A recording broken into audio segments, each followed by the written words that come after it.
Hi friends, எல்லாருக்கும் வணக்கங்க. நம்ம இந்த வீடியோவில் எதை பற்றி பார்க்க போகிறோம்னா, ரொம்ப முக்கியமான விஷயம்.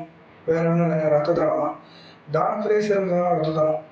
ஏன் அப்படி சொல்கிறோம் பார்த்தீங்கன்னா, நம்ம ஒவ்வொரு முறையும் ரத்த தானம் பண்ணும்போதும் 4 உயிர் காப்பாற்றப்படுது. அதனால தான் சொல்கிறேன், தானத்திலே சிறந்த தானம் ரத்த தானம் தான். நம்ம தமிழ்நாட்டில் மட்டும் பார்த்தீங்கன்னா ஒரு நாளைக்கு 38,000 யூனிட் பிளட் தேவைப்படுது. ஸோ அதனால் என்ன பண்ணுறீங்கன்னா, எல்லோரும் தங்களால் முடிஞ்ச அளவுக்கு ரத்த தானம் பண்ணுங்க. இந்த வீடியோவில் யார் யாரெல்லாம் ரத்த தானம் செய்யலாம், யார் யாரெல்லாம் ரத்த தானம் செய்ய முடியாது, ரத்த தானம் செய்யறதால ஏற்படக்கூடிய நன்மைகளை பற்றி தெரியாமல் பார்க்கலாமான்னு முதல்ல யார் யாரெல்லாம் ரத்த தானம் செய்யலாம் அப்படின்றத பார்ப்போம். 18 வயசுக்கு மேலே உள்ளவங்களும் 65 வயசுக்கு உள்ளவங்களும் தாராளமாக ரத்த தானம் செய்யலாம். அவங்க உடல் எடை வந்து பார்த்தீங்கன்னா 45 கிலோவுக்கு மேலே இருக்கணும்.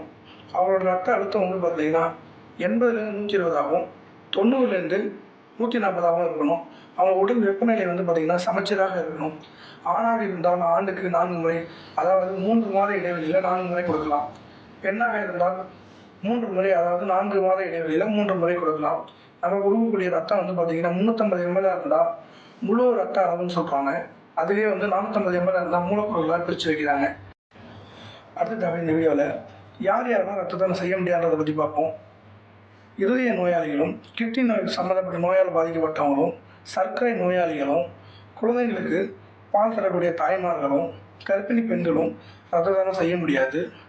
அடுத்து வந்து பார்த்திங்கன்னா ரத்த தானம் செய்யறதால ஏற்படக்கூடிய நன்மைகளை பற்றி பார்ப்போம்.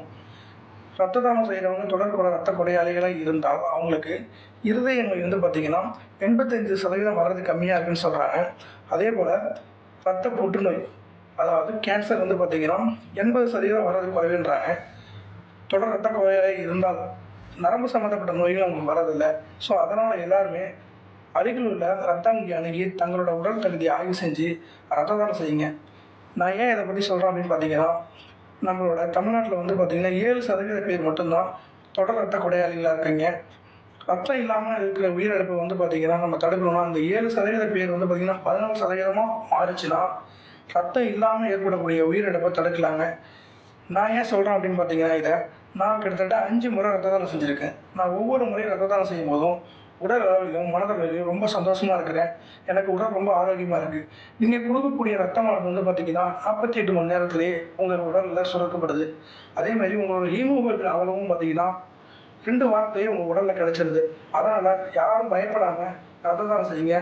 ரத்த தானம் செய்வோம். உலகில் ஒவ்வொரு முறையும் ரத்த தானம் செய்கிறதால நான் உயிரை காப்பாற்றுவோம். ரொம்ப நன்றிங்க. இந்த வீடியோ பார்த்ததுக்கு ரொம்ப தேங்க்ஸுங்க.